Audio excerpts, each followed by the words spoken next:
Did you know this map of the Treaty of Tordesillas isn't quite right? A more accurate version would actually look more like this. But why is that? To understand, we first need to quickly go back to how the treaty was made. In the late 1400s, Spain and Portugal were the only major colonial powers, and since conquest was pretty expensive, they agreed to not also fight each other while doing it. But then a problem arose. Who gets to conquer what? To decide this, they went to the Pope. The Pope drew a line on the map here. This was now Portugal's half, and this was Spain's half. This was later renegotiated a year later to this, because the Portuguese king felt he was being ripped off, giving him some more land. But where's the other line? Well, Portugal and Spain soon realized they had a new problem. They didn't know where Portugal's claim ended and where Spain's began on the other side of the world. So, they sat down once again and drew up a new boundary for the Eastern Hemisphere, placing it here. This became the Treaty of Zaragoza, signed 35 years after Tordesillas. So, what's wrong with this map then? How come this is a more accurate version with a big eye-catching hole in Africa? Well, it all comes down to a few lines of words in the treaty. You see, the Pope specified in the treaty that only non-Christian nations could be colonized. This is because, according to beliefs at the time, Christian lands were seen as part of a broader religious unity under the authority of the Church, and therefore off limits to conquest.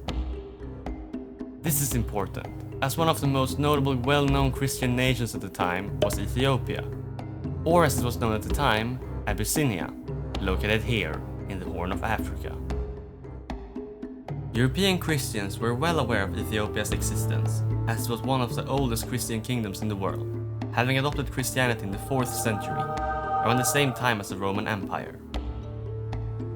This is also a big reason to why Ethiopia was later largely left untouched during the scramble for Africa. But Ethiopia wasn't the only Christian kingdom still standing when the treaty was written. In the Caucasus, both Georgia and Armenia had long been Christian nations. Not that it mattered for long, as both nations would soon be conquered by the Muslims. Something else worth noting is the Canary Islands. As you can see, they fall within the Portuguese half of the map, but since Spain had already started colonizing the archipelago before the treaty, they were allowed to keep them. This was one of the few exceptions made, letting Spain hold on to the islands despite them being technically on the Portuguese side. But how important even was this treaty? Well, not so much. The other European powers were quick to completely disregard the treaty. The rising Protestant powers, like England and the Netherlands, couldn't care less what the Pope had to say, and set up their colonies wherever they could. But even France, a fellow Catholic power, also ignored it in most cases, only respecting it in a few rare instances, such as in the Falklands. But interestingly, as the centuries progressed, not even the Portuguese or the Spanish consistently followed the treaty. You see, the treaty became sort of breakable if the other nation didn't really care. For example, Spain started colonizing the Philippines, which is well inside the Portuguese half. But Portugal, being more focused on the lucrative spice trade, didn't really mind the Spanish presence. Portugal also violated the treaty to some extent with their colony of Brazil. While most of the Portuguese settlements were located within their designated territory, there were instances where they extended their reach beyond the boundary. This included a small but significant outpost located deep within the Spanish-controlled region in what is now southern Brazil. Additionally, Portuguese settlements were also found further north, reaching the boundary in a more limited manner. Then, something interesting happened. Portugal's king died with no heir. This triggered a succession crisis, which ended with Philip II taking the throne, who just happened to also be the king of Castile and Aragon. This led to the creation of the Iberian Union in 1580, making the Treaty of Tordesillas effectively useless, since they were now ruled by the same monarch. However, the Union wasn't without its problems, and Portugal eventually wanted out. This led to the Portuguese Restoration War lasting for 28 years. In 1640, Portugal de facto regained its independence, although the war wouldn't end officially until the Treaty of Lisbon in 1668.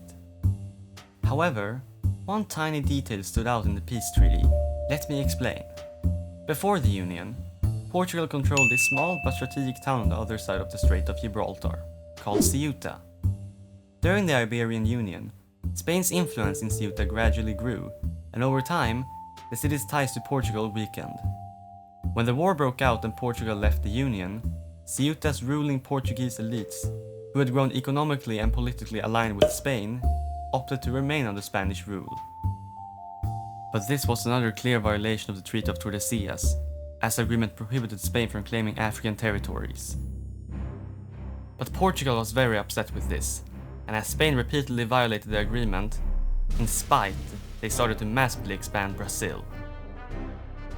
In just a couple of decades, they went from this to this, and while Spain wasn't happy about this, there was little to nothing they could do about it, as they had already violated the treaty several times and Portugal's grip on the region was strong.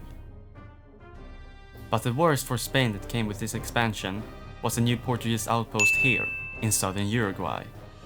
Portugal used this small outpost to smuggle in goods into Spanish Rio de la Plata, and also to challenge Spanish dominance in the region. But in 1750, Spain had had enough of all this and they signed a new treaty with Portugal, the Treaty of Madrid. This treaty was viewed as a continuation of the Treaty of Tordesillas.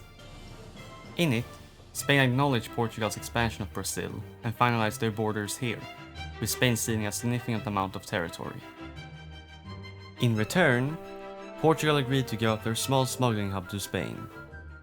Portugal also renounced any lingering claims to Spanish territories on its side of the world, with this being the Philippines, Ceuta, and also Melilla, a city that Spain had seized from the Muslim caliphates in 1497, which Portugal had always considered illegal. While on paper, it might seem that Portugal got a great deal out of this, but if you were Spanish, you would think the same. Even though Spain had little direct control over the lands it ceded to Portugal, and most of it, which were dense remote rainforests, it still sent the wrong message. This treaty was actually so unpopular that the king had no choice but to delay its implementation, which eventually led to its abandonment. But the smuggling really needed to stop, so 27 years later, Spain finally agreed to the deal, albeit with some small adjustments. The following year, to try to balance the deal out a little more, Portugal gave Spain some more lands in Africa, in the region of Guinea. But this was also effectively the end of their treaty dividing the world, as the following century, both Portugal and Spain would lose the majority of their empire. When the scramble for Africa started in the mid-1880s, and Spain started to claim more land in Africa, Portugal didn't care. By this point, the treaty was seen as irrelevant, and Spain and Portugal were more focused on maintaining their declining empires rather than fighting over a 400-year-old agreement.